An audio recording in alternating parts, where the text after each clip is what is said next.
Okay, here we have, I'll tell you what these are. These are my coneflowers that I grew from seeds in my home office. I babysat and monitored these coneflowers for 6 months until they were ready to bring outside. Now, story has it, everything I researched says that coneflowers do not bloom in the first year, but all of these coneflowers did bloom in the first year because as they were seedlings, I fed them with fish plant food once a week. 1 tablespoon of Alaska fish plant food per gallon. Make sure it's mixed up well.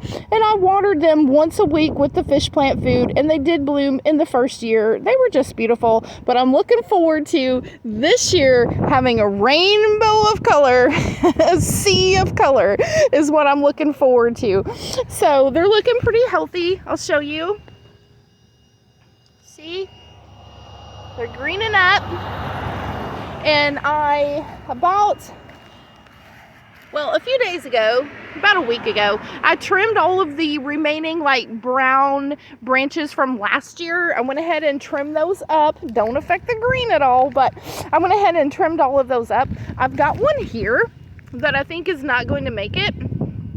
So I'm just going to plant a new one. I've got some purple coneflowers growing inside right now. Of course I do.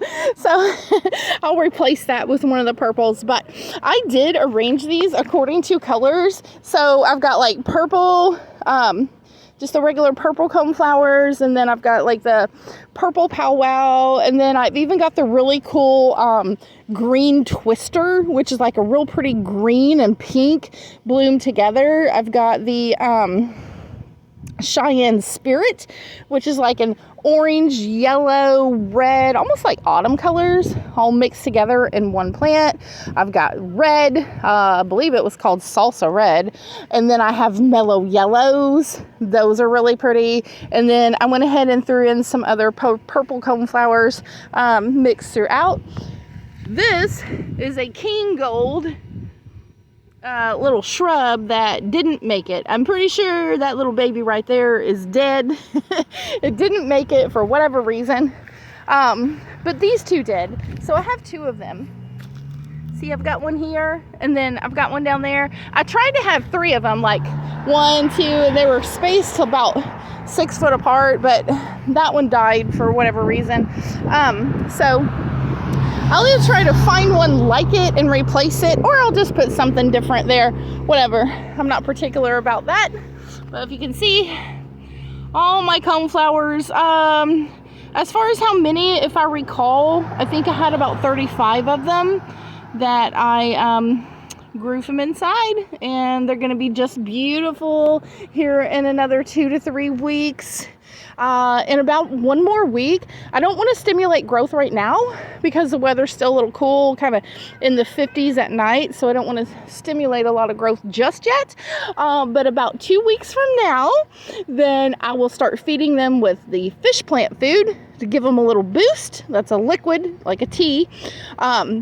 I'll feed them with that, and then in about 2 weeks after that, I will go ahead and put down a granular fertilizer just around the root circle around them, and then I'll put down some fresh mulch. So that's my plan for those. They're going to get fish plant food, and then they're going to get their slow release fertilizer. And that should be pretty much all they need for the year. A nice fresh layer of mulch to keep the soil a more constant temperature throughout the summer.